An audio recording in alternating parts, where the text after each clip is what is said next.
So I'm actually glad because my most viewed story thus so far is what if Deku was a villain, which I'm gonna keep that going there because I like the story and everyone's liking it after me pumping out content of that video. I would hope people like it, but anyways, I digress, right? So we pretty much left off where Deku made it seem like Bakugo and Uraraka took down most of the villains, made it look like some people had explosion marks, some people had concussions. I mean, he didn't do shit. It was your boy Twice hooking them up because like Twice got over his trauma, so he was able to have like a whole like community of people, okay? So now we got to deal with the aftermath, and let's go ahead and deal with one for all aftermath first because I think that would be the most critical one. So Shigaraki's upset. He crying. He basically crying, like crying for real, but not for real, okay? He's like, I can't believe it. I can't believe it. This insect. Yeah. Like he's bugging out about that shit for like a good little bit, okay? And one for all is like, this wasn't in my calculations. Or basically he'll look at Shigaraki and just be like, well, if this breaks Shigaraki's will, he wasn't meant to be my successor in the first place. Maybe I need to go have a little chat with this Deku fellow, okay? And that's pretty much it. Like, there's not really much more because this Shigaraki is going to be a lot different than the other Shigaraki that we know in canon because he had people, he was a leader, but he's kind of like solo. He's just like a lone man with like grunts. He doesn't have any main characters or side main characters, if that makes any sense, with them, right? Since, you know, your boy Deku kind of slurped them all up, pause, okay? So Shigaraki's like, nah, fuck that shit. He started meditating. He started looking up shit. He basically started training a lot earlier on than he did in canon. He's like, fuck all this shit. He asked All For One to, you know, get some people. He's training now. And All For One's actually quite pleased because he's like, I might not. He sees like this rage, this fire, like this desire to destroy a lot stronger. So Shigaraki starts meditating and elevating his conscious state and all this other bullshit, okay? Like he's like, no, we not doing that. And what ended up happening, which we won't go into big detail right now, but what ended up happening is Shigaraki remembers some things. He starts having memories about his past, okay? It's spoiler warning for the people that haven't seen the manga, but most of the time y'all didn't care when I asked in the past. But he starts remembering, like, you know, when he was younger and stuff like that, but we'll come back to that, okay? Because I might have to add some fan-made characters to this ordeal, because I don't know, I don't think Shigaraki should be completely alone, but we'll find out momentarily. Now let's talk about the heroes, okay? The heroes basically wrap up the villains and take them to jail and try to pry information out of them and try to like get like, hey, who's this, what's going on, how did y'all get here, blah blah blah. And with this being pretty much the point and case, they really don't get Jock Swit, and then they ask Bakugo and Uraraka, and this whole interaction would literally be kind of like Bakugo would be either coming out or Uraraka would be coming out, and they both would look at each other and they kind of would say it almost at the same time, like, how do you know Uzuku? And then Bakugo would be like, how do you know that damn nerd? Or some shit like that. And then they both would basically talk about it. Uraraka met him by chance and he was helping her out with her problems. Little did she know. And then she's like, I guess I got bad tasting, man, or something. And then Bakugo would pipe up and actually say something nice once. And he'd be like, no, you don't have bad tasting, man. Despite what he's doing, he could have literally came in and killed us all. We're gonna have a brief flashback to when Deku had like bombs and other things in place.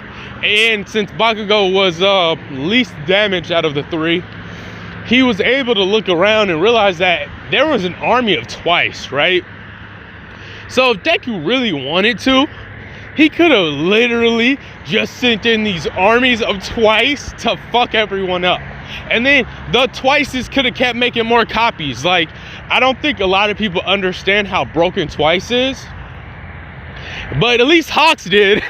Joke for the people that read the manga. Hawks definitely knew. But enough on that. We need to talk about Bakugo saying this shit, and he's like, nah, he's up to something. Plus, if you think about it, he could have easily killed all of us if he really wanted to. And I think we should probably keep this between me and you for the time being. Uraraka's like, why? At first I want to say she would be like, what do you mean? But I think she'll be like, yeah, I think that's a good idea, because I gotta say something to him. And I kind of lost my temper the last time we talked. And Bakugo's like, no shit, you were blowing the damn place to the ground. Hell, if it wasn't, I saw your fucking fight all the way from where I was at. And then they're literally just talking about that. So Bakugo, Uraraka kind of trying to keep it on the hush hush. But unbeknownst to them, Natsu, or the principal, he can hear. Let's just say he hears, or he's really smart. He knows what's going on. So he calls him to his office. And he tells Eraserhead to leave. And he's like, do y'all have something y'all want to explain to me? And they basically literally just talk about like Deku and like all that shit. Now the reason they're gonna talk to him is because he might have threatened them with like exposure or something to that effect if they don't start talking now. And so Natsu's like, oh, okay, cool beans. And I feel like he would be a real one, and he'll be like, so what you're saying is you don't think he's actually the main problem here? No, because when he came through the portal, Bakugo probably be saying this, so he'd be like, no, I don't think so. Because when he came through that portal, he was talking about, let's make sure these heroes don't die. And he kept emphasizing on protecting us. And there was one time he was over here about to, one of his sidekicks was about to kill Roundface here. And he made it a very strong point to do no killing on the hero's part. And then he refrained from saying the villain's a free game. Something around this margin, due to the simple fact is they're basically making a justified point to keep Deku around and not hurt him, okay? And Natsu's like, interesting.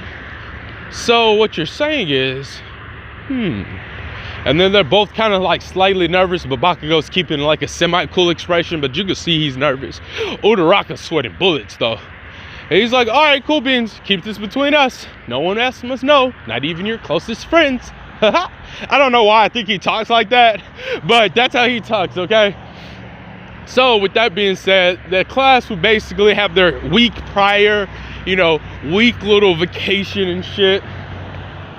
And Bakugo and Uraraka would start training. And Uraraka would start helping Bakugo use his quirk a little more effectively. And then she would be like, hey, I need to open something. And Bakugo's like, what, Roundface? It's like, we're in the middle of training, can it wait? And she's like, no, this is something Deku left us. And she's like, wait, what? No, I mean, he's like, wait, what? Let me see. You should have told me this sooner. Or, some Bakugo-esque like type shit, okay? Now they open it and a digital hologram pops up.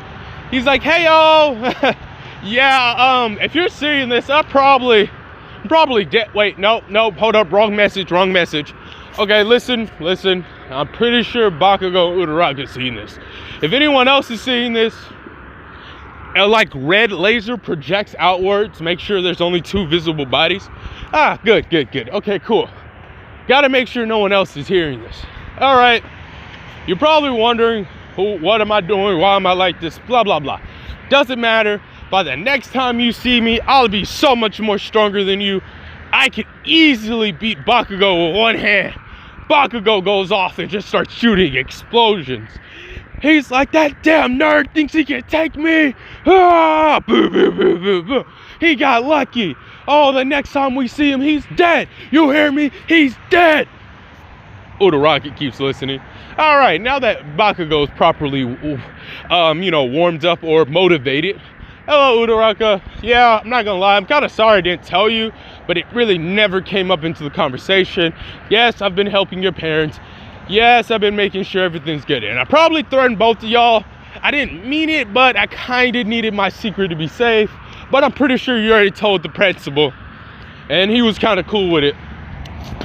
And everyone's like, not really everyone, Uraraka's kind of confused. She's like, how the hell does he know this? Like it's on some Saw level kind of like precognition type shit, you know? It's like, what the fuck is this nigga, right? But he's like, it's just only so many probabilities and outcome that could be really extracted from the given situation. And given that the personality report, and since he starts going on and on and on, and Uraraka eventually gets confused, and Deku's like, it's simple. There's only so many things that could possibly happen. Now for you probably activated your quirk to a higher level more than I was anticipating. Sadly, female emotion is very interesting. And if that is the case, you need to figure out a way to tap into this form or power at will. If you're able to do that, you'd be able to keep up with me. And he's like, because the next threat, the next issue may be worse. As I'm thinking about this, because as I am now, my consciousness and calculabilities, basically his ability to calculate probabilities and outcomes are increased dramatically. So he's like, at this given moment, I'm not going to remember too much of this, and there'll be no point in me looking at it because it's going to mess up my given parameters. But I digress. The main thing here is you're going to need to be strong for what comes up next. And I'm fading. Yep, it's almost gone. I don't even remember what I was saying. Well, simply put, and then you hear twice in the background, yo, boss, it's time to go. You hear Toga, I'm ready to stab him, stabby. What did I tell y'all guys? As like the video thing slowly starts to cut off. What did I tell you, Toga? No stabby, but Deku-chan, no. You hear a kick, and Dabi in the background like, if y'all gonna make up already. Shut up, Dabi.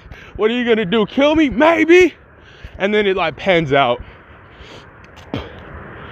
And that would be where we end part 9 of What If Deku Was a Villain.